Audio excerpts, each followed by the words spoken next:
Welcome to the War Room. It's Wednesday, August the 5th, the year of our Lord 2020, episode 318 of War Room Pandemic starts now, live from Capitol Hill.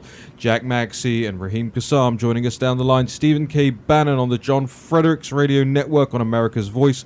News blown through the CCP's firewall by G News and GTV, and later on in the day on Newsmax. Steve, over to you. Yeah, look, I'm really proud of the fact, too, that we're over 12 million downloads now on the podcast. And remember, we're ubiquitous. You can get us everywhere on live streaming of America's Voice. You can get us on Dish Channel, Newsmax TV, throughout the firewall, all over. Shortwave, longwave radio, just everywhere we try to be, and it's all free to you. But I'm really proud of the fact of what the podcast. Raheem, we need more people downloading the podcast. We need more reviews. I don't want people to get lazy. Right? Own your listenership, right? That's what you should do. If you're going to be, we want active participation here. This is all about being a force multiplier. So this week, what we're doing on Saturday is a national town hall. We're going to do a national town hall on hydroxy. You know, one of the things we keep telling the White House, it's action, action, action. Got to take action on hydroxy. It's right there in front of you. Got to take action, I think, on this bill, get more engaged, and particularly in the liability side. That's going to start to bring some normality back here.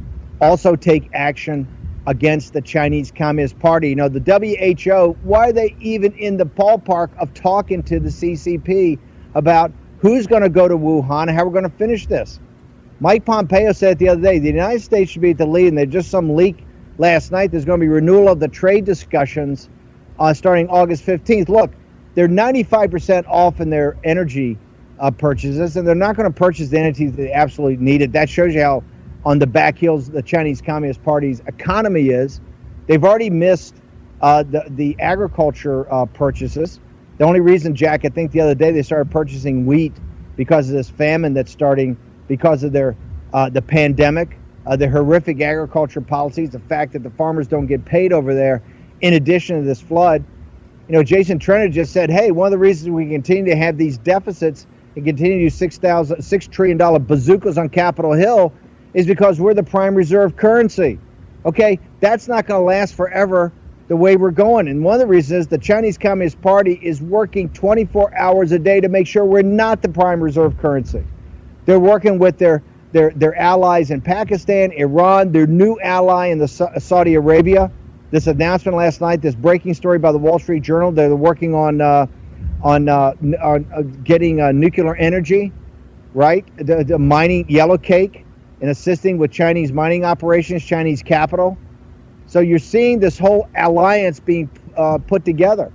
And what we should specifically be doing right now, because somebody texted me the other day, a book they're writing on said, hey, not one shot fired. You know, the CCP's using big technology to overcome the Judeo-Christian West.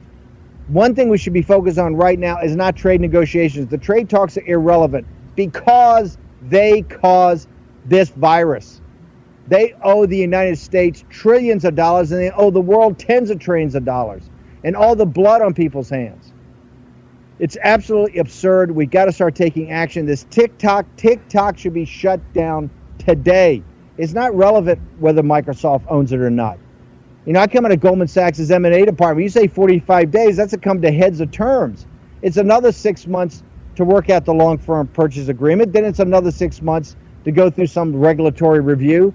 You're talking about a year before anything really happens.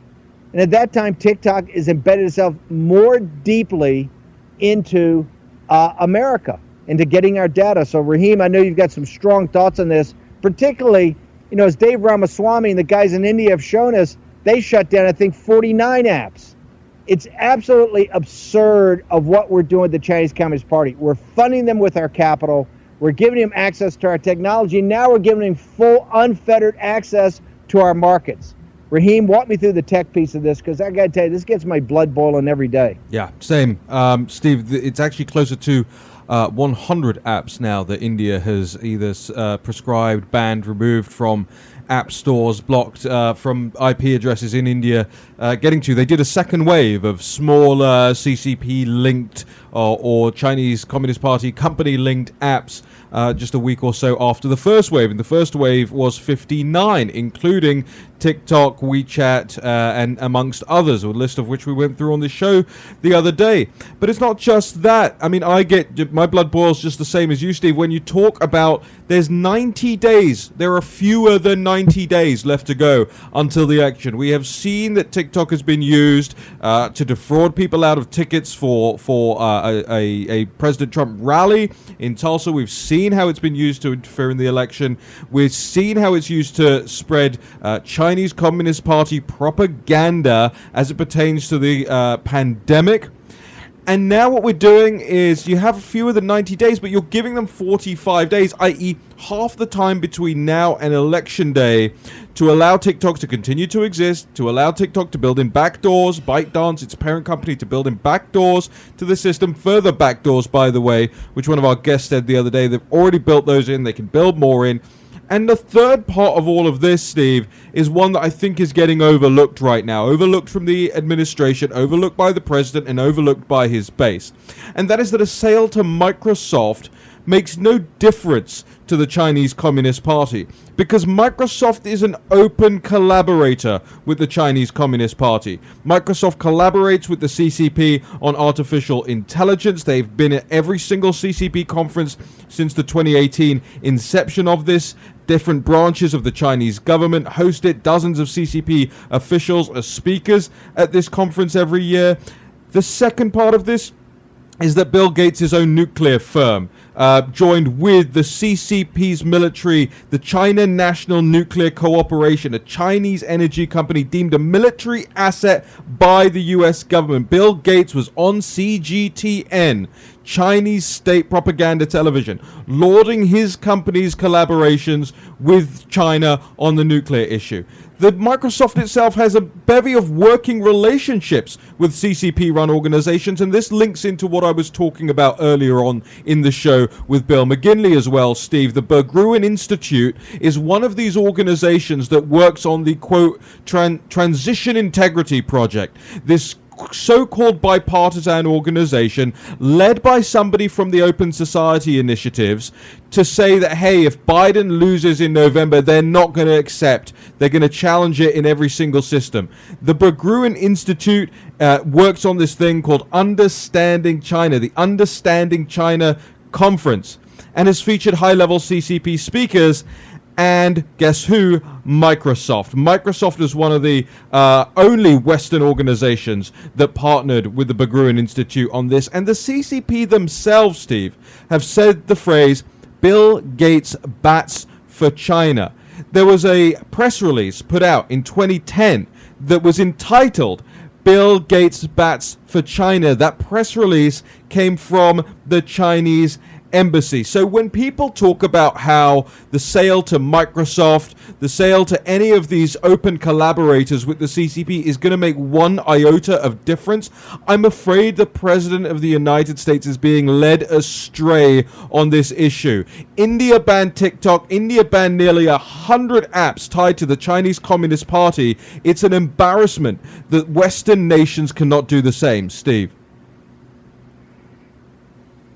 Yeah, I mean, Microsoft's also one of the key things on the firewall. I mean, Raheem, this is absolutely outrageous. I want to go back. I want to talk about this institute that you guys have unearthed at National Pulse. I want to make sure we go back and the audience understands exactly what's going on in this quote-unquote transition program and how you've got the Open Society and other people that are, Open Society on the surface sort of says, oh, China's a big problem, but behind the scenes, we know these guys are working together. Walk back through this Berggruen Institute, exactly what this thing is. It's a great story you've got on National Pulse.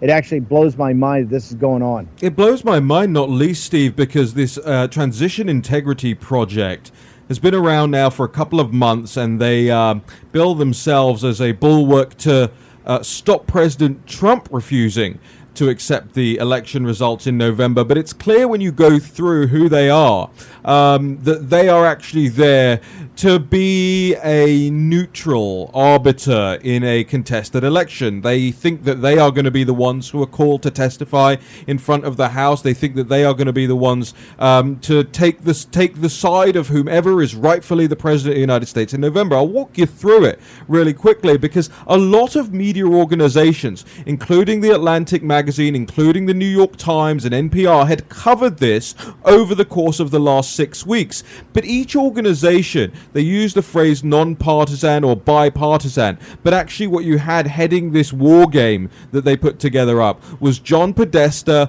Bill Kristol, Michael Steele, all hardline never-Trumpers or hardcore Democrats. The person who is actually in charge of this entire organization is a Open Societies Foundation chief. Her name is Rosa Brooks. She was a Obama-era counselor to the Undersecretary of Defense for Policy and Special Coordinator for Rule of Law and Humanitarian Policy, alongside being a senior advisor to Bill Clinton's State Department. She served as special counsel to the president at the Open Society Institute, and also now currently sits as an Open Society Fellow. This is Rosa Brooks, this is who's running this organization, but that's not where it stops. It keeps going. And when I first got to this story, and I tweeted about the story in advance of us breaking the news to get some attention, get some people excited about this story coming out, I thought to myself, well, I'm going to sound like a complete nutcase here, because not only is this linked to the Open Society Foundations, it's also linked to the Bill and Melinda Gates Foundations via the Berggruen Institute, which is another one of these shadowy and shady think tanks, which has at its core the idea of managed decline and globalism. And how do you know? They run a specific program. It's called the 21st Century Council. It is a pro-globalization program, but I'll tell you who's on the Berggruen Institute's 21st Century Council. The Berggruen Institute is listed as a co-founder of the Transition Integrity Project. Who's on their council? Jack Dorsey, Facebook Oversight Board member Hal Thoring-Schmidt. You've got Gordon Brown, former British Prime Minister. You've got Elon Musk as well. You have Larry Summers. Just a whole, and then you've got 4 members of the Chinese Communist Party who are also on this board of, say, I think it's about 20 people. And the name that keeps coming up, by the way, Steve, is somebody that you and I had some dealings with last year, 2 years ago in Rome. Fareed Zakaria's name keeps coming up on all of these CCP-linked boards. And I think CNN and Fareed Zakaria have some questions to answer here, but it's very clear what's going on with the Transition Integrity Project, Steve. This is an organization that has been set up so that if there are mail-in ballot or contested places in November, these guys are going to come in and say, look, we were established to deal with exactly this. You should take our word for exactly what's gone on here. But I'm saying right now that we've rumbled them, and they will not have the ability to go in as non-partisans like they claim. Steve, we've got 1 minute here. Yeah, Raheem, I think this one is so great at what you're doing at the National Pulse. How did you come up with this, and how so many people miss this? Because this is going to have as Bill McGinley said, this is going to have we're going to be talking about this group starting on the evening of November 3rd, because trust me, as this election looks like it could be highly contested, they're already laying the groundwork about how to drive themselves to a victory. How did you come about that? How did you come about finding out about this? Remember, there are no conspiracies, but there are no coincidences. Well, it's really simple. The New York Times reported this organization, and I went to sleep thinking about it. I woke up in the morning and thought to myself, wait a minute, I didn't learn anything about the organization behind this war game. I learned about their war game, I learned about what Podesta said during the war game, but I don't know who the Berggruen Institute is, and I don't know who the Transition Integrity Project is. So guess what? We looked, and there's an awful lot to look into, and more coming, by the way. We'll be back with more War and Pandemic in just a moment.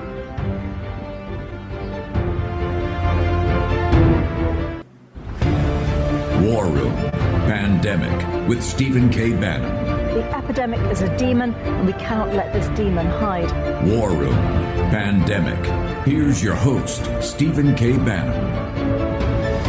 Well, 2020 has been a gut punch for American business, and you're going to need every advantage you can get Smart companies are run on NetSuite by Oracle, the world's #1 cloud business system. Get your free guide right now at netsuite.com/Bannon. That's netsuite.com/Bannon. You're back in the war room. Jack Maxey, Raheem Kassam, Stephen K. Bannon. I also want to remind you guys that we have a very special town hall this Saturday as our special on hydroxychloroquine. You know we've been bringing you the best doctors and the best voices and the real scientific information and data on this since the very beginning. And we're going to put it all into one epic show. But we want your questions, your steer, your feedback. If you tweet at #WarRoomTownHall or reply under the tweet that's on our Twitter account right now asking for your questions and comments, we'll be sure to address those with our panel of experts that we're going to have on our special. You're not going to want to miss it.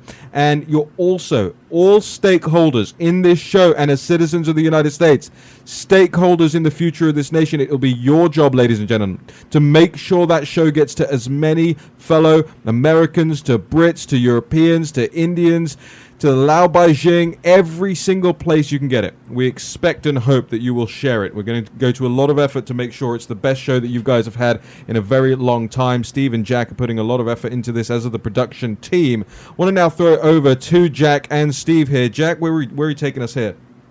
Well, I think we wanted to talk a little bit about what's going on in China, the famine that's potentially on the horizon, and the problems that we're having in the Yangtze River.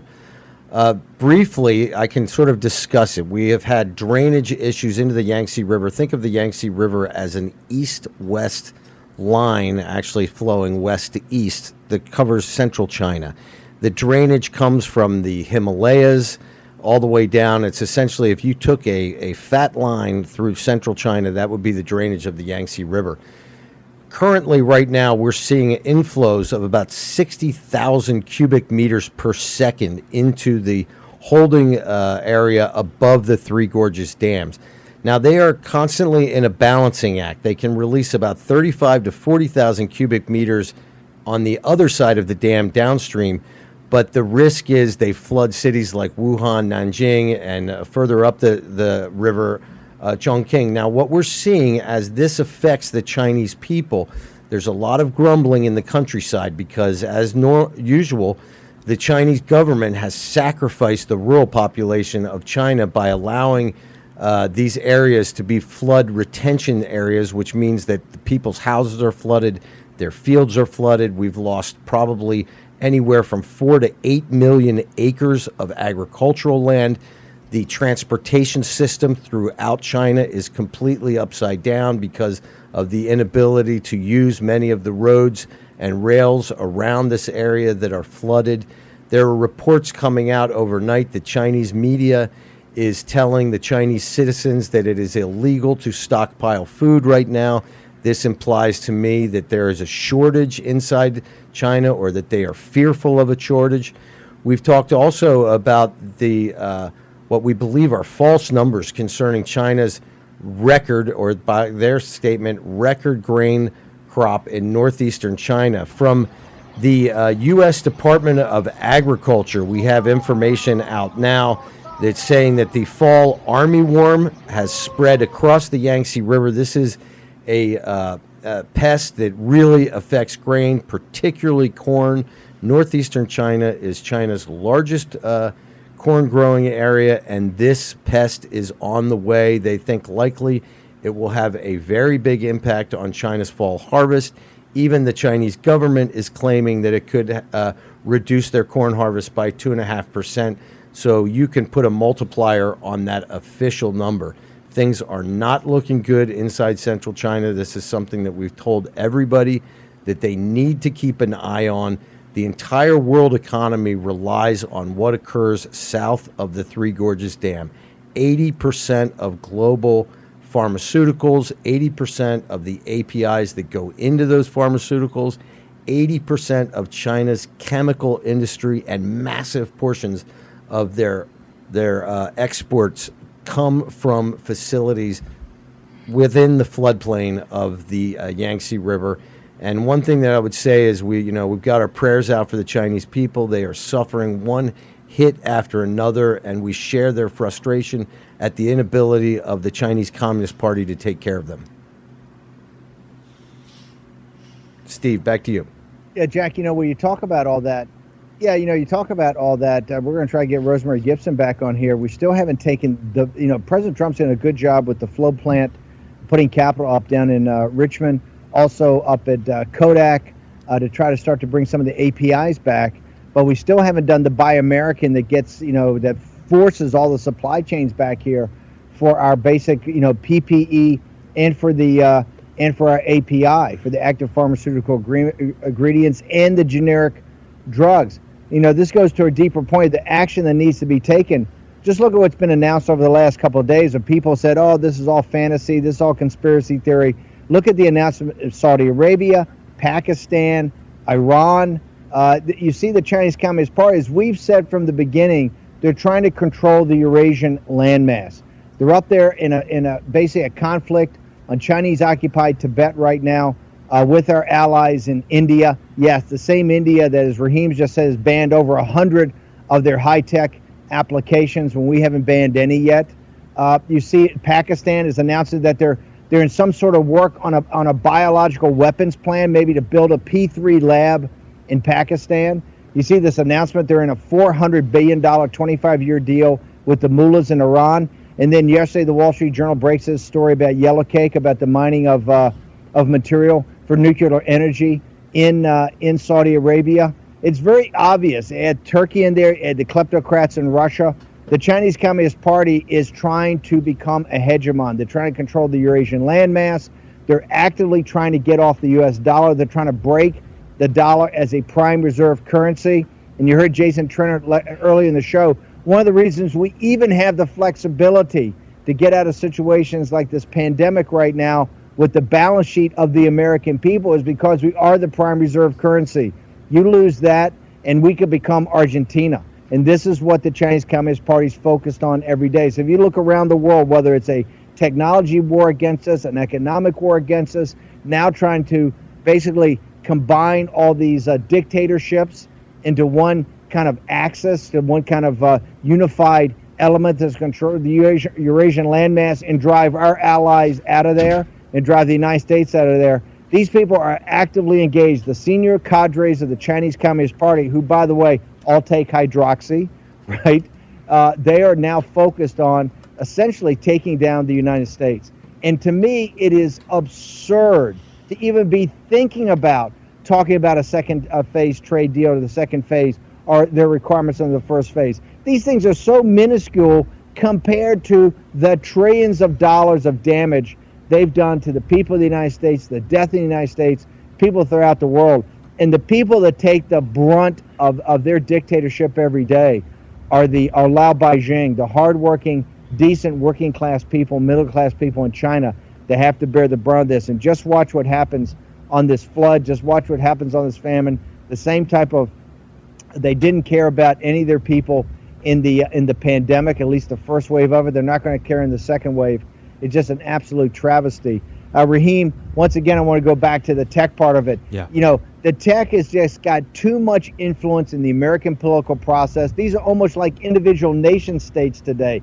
The top 4 or 5 tech companies, the ones that went for that softball, they call it a grilling, nothing tough got asked. Nobody asked about their relationships with the Chinese Communist Party. That was all beanbag, okay, by both parties. It was beanbag, but the Republicans moaned and bitched about, shutting down conservative media. We didn't talk about the heart of the matter. These companies are too big and they're too powerful. And we're going to get in back of this TikTok situation, exactly how Silicon Valley, what happened to change the president's opinion from shutting it down over the weekend to having this phony deal with Microsoft, which is not going to change anything. Raheem, want to get your thoughts on this before we get out of this segment. At the beginning of this pandemic, in the beginning of this year, I heard from a lot of Republicans here on Capitol Hill and downtown in the White House complex. Hey, Raheem, nobody cares about the CCP. Nobody even knows what the CCP is. Stop wasting our time talking about the CCP. Well, now we know that the CCP, as we've always known on this show, Steve, the CCP is the existential threat, not just to the United States of America and its constitution, but also to the West, to the rest of the Western world and beyond. The same thing now is happening currently, ladies and gentlemen. Mark my words. Within about 6 months' time, Republicans on the Hill who have been pushing back against the idea that it's time to take on big tech in a meaningful way, they're all going to change their minds over the course of the next 6 months. When they soon find out that their supporters are being kicked off all of the platforms ahead of their election.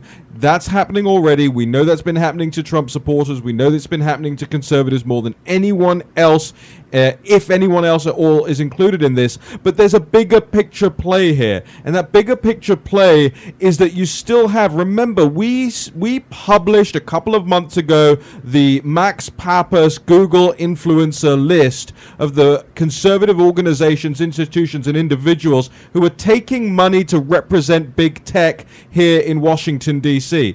And when you listen to these Republicans about the issues pertaining to big tech, they couldn't care less about the antitrust stuff. They say there's no appetite for the antitrust stuff. We're not going to go after these. We're not going to try and break them up there. We believe in free market capitalism. This is not a free market, ladies and gentlemen. What is happening in the tech sector in the United States and across the Western world is not a free market. And anybody from the Heritage Foundations or whatever it is who is telling you that it is straight up lying to your faces. And this is where the legislators on the Hill are getting their talking points from, Steve. It's going to turn out to be egg on their faces once again, just like it was when they turned their back on addressing the CCP issue, and I'm going to be here for it. War and Pandemic returns. Jack Maxey, Stephen K. Bannon, Brian Kolfage, and Raheem Kassam after this break.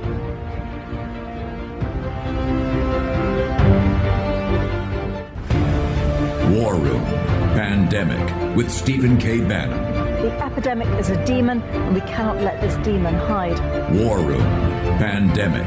Here's your host, Stephen K. Bannon.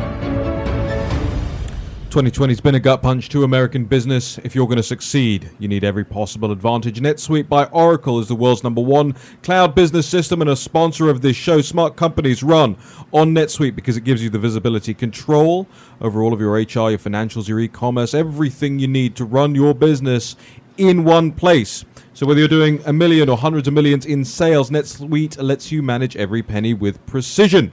You have the agility to compete with anyone from anywhere, running your whole company right from your phone. So join over 20,000 companies who trust NetSuite to make it happen for them. They surveyed hundreds of business leaders and assembled a playbook of the top strategies that are being used as America reopens for business. Get your free guide, 7 actions businesses need to take now, and schedule your free product tour at netsuite.com/Bannon. That's a free guide and a free product tour at netsuite.com/BANNON. It's Wednesday, August the 5th, 2020, and we're going to remember this date and so many others in the last couple of months. The breaking news out of New York right now is that Mayor Bill de Blasio is going to erect COVID-19 checkpoints at key entry points to New York City to help enforce the state's mandatory 14-day quarantine for travelers. De Blasio says the new traveler registration checkpoints will be at major bridge and tunnel crossings to remind travelers coming from 34 impacted states and Puerto Rico about the mandatory quarantine. He said, quote, "Starting today, we're going to do something new in New York City. We will have checkpoints at key entry points to the city. Travelers from those states will be given information about the quarantine. They'll be reminded it's required, not optional. They'll be reminded that failure to quarantine is a violation of state law and it comes with serious penalties. In fact, under certain circumstances, the fines can be as high as $10,000. So this is serious stuff." End quote. Guys, this is a major new development. Jack Maxey, do we have Stephen K. Bannon still on the line? Steve, if you're with us still. But Jack, talk to us about this. Well, I think it's kind of outrageous. I mean, we've been looking at what we see as an erosion of our rights over this whole pandemic. You know, you can't go to church, you can't go to a baseball game, you can't do all these things. It's mainly been a pandemic that has been seems to me flooded with things you can't do. Now we have Bill de Blasio, formerly Warren Wilhelm, and he's going to be asking every visitor for coming into New York, may I see your papers, please? Yeah. This is a bit frightening to me. And if you thought you're the resident New Yorker here. If you thought traffic was bad in New York before, imagine trying to enforce checkpoints at all these entry points, like who knows, like the Goethals, perhaps the Lincoln Tunnel, George Washington Bridge. I mean, it's absolutely insane. So no one's going to New York is the point now, okay? No business person is going to be going to New York. No tourist is going to be going to... You're not going to want to sit through this. Forget New York. It's done. You're not going there anymore. What's that going to do for New York business? What's that going to do for New York, for their revenue? It's going to be terrible. I mean, New York depends so much on the movement of people from these greater metro areas to come in to work in the city, and also the tourism of people driving in from all sorts of places. That's going to be needed for that economic recovery, moving forward for New York. And if the mayor is going to impose just these sort of arbitrary checkpoints around the place to see if people are coming from certain places that they don't like, or they're claiming have giant COVID outbreaks, it's just going to be a mess. I don't think people are willing to go through that hassle. All right, look, I mean, plenty of other places to go but New York. I just want to read out the states affected by this real quick, Jack, and then I'll get you in on this. Just so you understand the gravity of this, ladies and gentlemen. As of August 5th, that's today, Alaska, Alabama, Arkansas, Arizona, California, Florida, Georgia, Iowa, Idaho, Illinois, Indiana, Kansas, Kentucky, Louisiana, Maryland, Minnesota, Missouri, Mississippi, Montana, North Carolina, North Dakota, Nebraska, New Mexico, Nevada, Ohio, Oklahoma, Puerto Rico, Rhode Island, South Carolina, Tennessee, Texas, Utah, Virginia, Washington, and Wisconsin. Can anyone go to New York? Well, the beautiful thing about this, Raheem, is it illustrates for every American the absolute hypocrisy of the leftist leaders running New York City and running New York State. Remember when Cuomo and de Blasio started bellyaching about the prejudice against New York, about this idea of quarantining the city and not allowing New Yorkers to travel and infect the rest of the country? Yeah. Because let's be clear, ladies and gentlemen, that's what they did. Yep. And now they're trying to play this game just like the running dogs for the Communist Party, that it's as if they aren't responsible for any of this. It's all outside entities that are causing problems for New York. New York is an utter disaster. Governor Cuomo and de Blasio have blood on their hands. They have one of the highest death rates on planet Earth, exceeded only by New Jersey with the brilliant Governor Murphy in the catbird seat over there. America needs to wake up, stop blaming these deaths on Donald Trump, and start blaming them on the people who operate these death camps like New York City and New York State. They failed the people dramatically. Yeah, and it's kind of interesting. Cuomo and de Blasio forgot to put up those checkpoints, COVID checkpoints at the nursing homes, right? But they got them for the bridges. This is the breaking news that New York City is going to have COVID-19 checkpoints, according to Mayor de Blasio. Right, let's pivot from this now. Great contributions, guys. I want to bring Brian Kolfage in for this conversation now, veteran of the U.S. Air Force, chairman of the We Build the Wall project, which is the privately funded border wall down on the U.S.-Mexico border. Brian, thank you so much for joining us here this morning on War and Pandemic. There's slightly different topic than usual with you. You've got this website, nofansleft.com. I can't claim to have ever been a fan of the NFL. I prefer real football where you use your foot in a ball, not your hand in an egg. But Brian, talk us through nofansleft.com. What's the inspiration behind it? What do you hope to achieve with this? Well, I think this is a combination of the NFL and these professional sports leagues pandering to the Black Lives Matter movement and dividing Americans. And frankly, they're dividing their fans. And it doesn't matter what sports league it is, they're all doing it now. And I set this up so we could fight back, so the American people can fight back and say enough is enough. We're not watching it. We're going to black you out. We're going to show you what cancel culture is about. And I think we all have a grand opportunity to black them out and hit back at them harder than they've ever been hit. Because right now, with fans not in the stadium, 80% of their revenue is coming from television ads. And if we can get a majority of the Americans to turn off their TVs and not watch these sports, we can hit them really hard, and we can cut their revenue, in half easily. And that's what this is about. It's a movement. It's a fight back. People are pissed off, and I think they're making the NFL just made it a rule that they will fine players if they go to church. They will fine players if they go to church, but they can go to a Black Lives Matter rally or any protest and not be fined. Yeah. They can go to that, and it shows the hypocrisy once again of the left. Brian, we've got people to go to we've got the pledge on the screen here for people. Enough is enough. Take the pledge to black out the NFL and NBA this season without any fans tuning in on TV. They will lose all their revenue. These professional leagues are segregating fans as well as disrespecting police officers and our national anthem. Enough is enough. So what action can people take here, Brian? All they have to do is sign up. They don't even have to sign up. If they're listening, they just turn off all your professional sports. They're all doing it. It's just one season we have to do it for, and let's see if we can make a difference. It's free. I mean, there's nothing to it. Go spend time with your family for those couple hours, and that's it. I mean, if you want to take it a step and go sign up and take that pledge, we're going to be organizing, these mass blackouts. It's good for us to be able to communicate with you guys. So take the pledge, do it, pass it on, and we're just trying to make this whole movement viral to fight back, because enough is enough, and I think we can all agree on it. This has gone too far. Hey, Brian, it's Jack Maxey, brother. I totally applaud this idea. If I could give you any advice, I think we should start listing all the advertisers who are going to be working with the NFL and the NBA this season. I agree, man. And blacklist them, too. Let's make it the whole package suffer. Let's do it, man. We'll take it a step further. We'll get that research done and be putting it up on the website. Don't worry, Jack's just volunteered himself for the research, Brian. All right. Ouch. Thanks, Jack. Hey, Brian, this is Vish Burra. I think a lot of people, aren't really aware of the history of the NFL, especially the last two decades, around the time when Roger Goodell came in and earned his keep in the NFL by basically securing these giant TV deals for the NFL, and that's basically how he's been in power for so long, and to the tune of a salary of something like $40 million a year.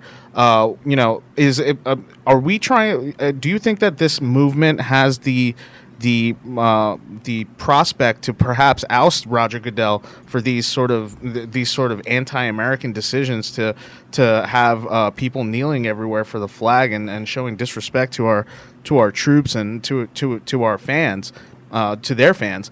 So I want to know, do you think that Roger Goodell will be able to hear this one day and know that we're coming directly for his prestige and his pocket? Oh, absolutely. And I think it's the NFL is a corporation, it's a business, and this is a horrible business decision on his part, his leadership, to divide his own customers and consumers.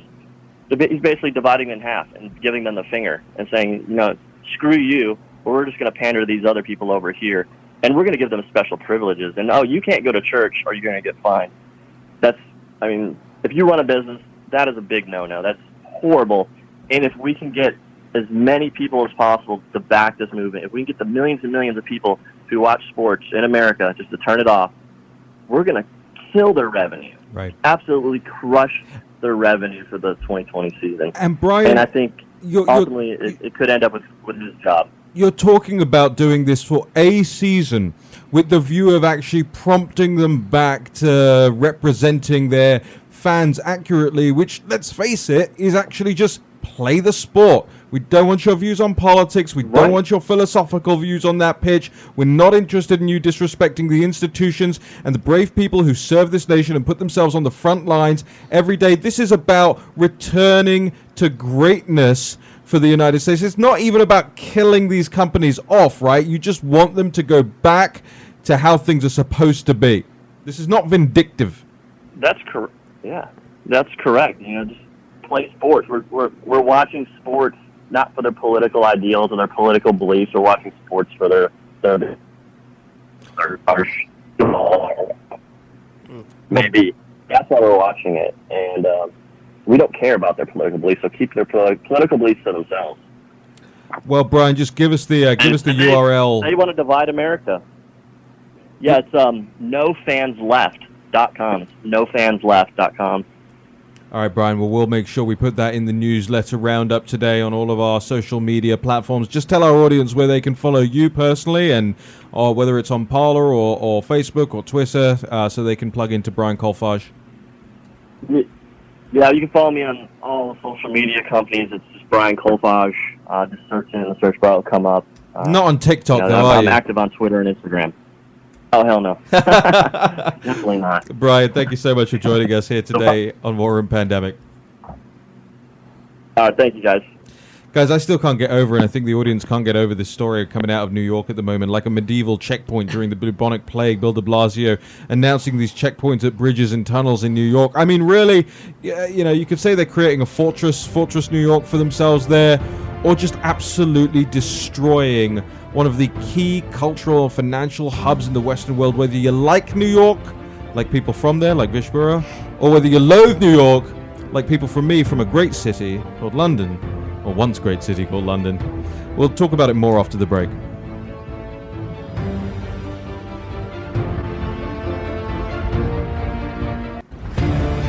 War Room Pandemic with Stephen K. Bannon. The epidemic is a demon, and we cannot let this demon hide. War Room Pandemic. Here's your host, Stephen K. Bannon. Okay, welcome back to the War Room, wrapping up here on Wednesday, August the 5th, 2020, with Vishbura, Jack Maxey, and yours truly, Raheem Kassam, here in a balmy Washington, D.C., following the storms yesterday, and I think we're going to get some sun today. I think it's going to work out to be a pretty nice day. Goodness knows it's going to be a pretty nice day as well as real sports are concerned, because Manchester United face off against LASK, L-A-S-K, today in the Europa League at 3 p.m. Eastern Time. And I will be watching a real sport today, watching Manchester United demolish. What's a Europa League? What's a Europa League, indeed? That's true. It's the cup you get into when you fail to qualify for the Champions League. That's what it is, unfortunately. But hey, Manchester United are in the Champions League next season, so it's all going to go very swimmingly. Well, I also want to let you guys in on a little secret. So we have this town hall that's taking place, and we're going to chat about that in just a second. Hydroxy Town Hall, what we want you to do, there's a very limited space of time that we're going to be able to go through all of your comments and questions, so get them in now. Hashtag War Room Town Hall. We're going to go through them, pick out the best ones, shake the show around exactly what you guys want, and about specifically hydroxychloroquine, the big subject of the day.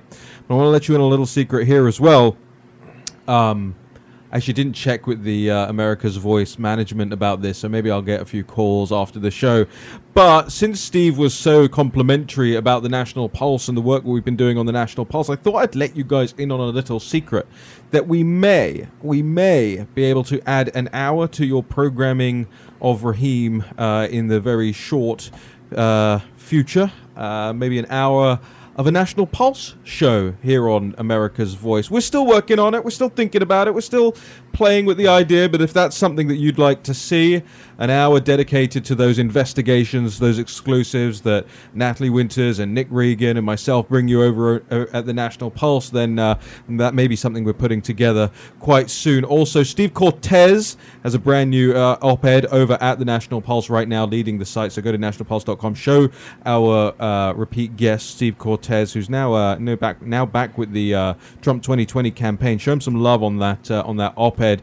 Biden's numbers amongst Hispanics are awful. Here's why, and you're going to want to see why. It's all over there. All right, guys, I've got 5 minutes left to go here. Where do we want to take it? The town hall this Saturday. Jack, maybe just talk to us a little bit about the rationale behind this, because I think when we popped the story yesterday, when we broke this story yesterday on the show about the emergency use authorization, it was so stunning to me, and let alone half of the audience here.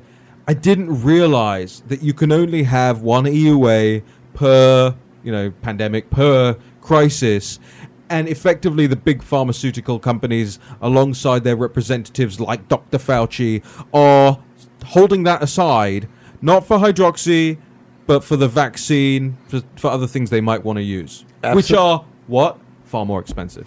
Well, and what's also interesting, the vaccines are not going to go through any kind of double-blind control study. These things are going to be on faith alone, right? So one of the things that I think, Raheem, has been so upside down in this, obviously we have to try and save lives as quickly as we can. One of the things that we've said on this show from day one, this is a new disease. We did not understand it at the beginning, but we have a much better understanding about how to deal with it now. The early reports coming out were that steroids would kill the patient. That was from China. I remember that. Early reports were that hydroxychloroquine did not work. This was from China. So not only have we been fighting this disease, we have been fighting a global scientific misinformation campaign that I believe is going to be proved to have been engineered by Beijing, by the CCP. And one of the reasons we know this... Wait, stop. The misinformation campaign engineered by the CCP, does that make Dr. Fauci and these others useful idiots, or does it make them collaborators? Well, I don't know that it makes them collaborators or useful idiots. If we were to define them as useful idiots or collaborators, I would say that they are those to big pharma. Let's get real. Okay, so what I'm saying, though, is we see around the world, countries like Costa Rica, the Chinese doctors are in there advising them to use HCQ. You have doctors in Costa Rica thanking their Chinese advisors. But then you have the same messaging going to a place like Brazil, where they can be in conflict with Jair Bolsonaro, who is a believer in HCQ, and they are the complete opposite tack. We see this around the world. As we learned from Dr. Yan just a few days ago, the entire cadre at the top of the Communist Party of China have been taking HCQ since late December. And many other physicians around the world have been doing this as well. This is, we're dealing every day with combat between lies and light. And as we've said from the beginning, this entire conflict with the CCP is a moral conflict, the conflict between justice and oppression. And every one of us knows in our hearts what the right and wrong is. And here we have an opportunity to stand up. Brian Kolfage was on earlier with this idea of avoiding watching any NFL, any NBA games. Hey, man, this is action, action, action. You deplorables can take part in this. You can sign the petition to try and get the governors to lift the emergency use authorization restrictions on hydroxychloroquine. You can petition your government, and you can do it peaceably, not like these darn communists and Maoists who are out on the streets trying to tear down our country. The deplorables need to stand up, stick your chins out, and decide that you're not going to take it any longer. Raheem. Vish, with about a minute left to go. Well, I think this hydroxychloroquine town hall, it's something that's very needed. There's not only is there just a dearth of information regarding hydroxychloroquine, but there's also questions from normal people that arise about hydroxychloroquine.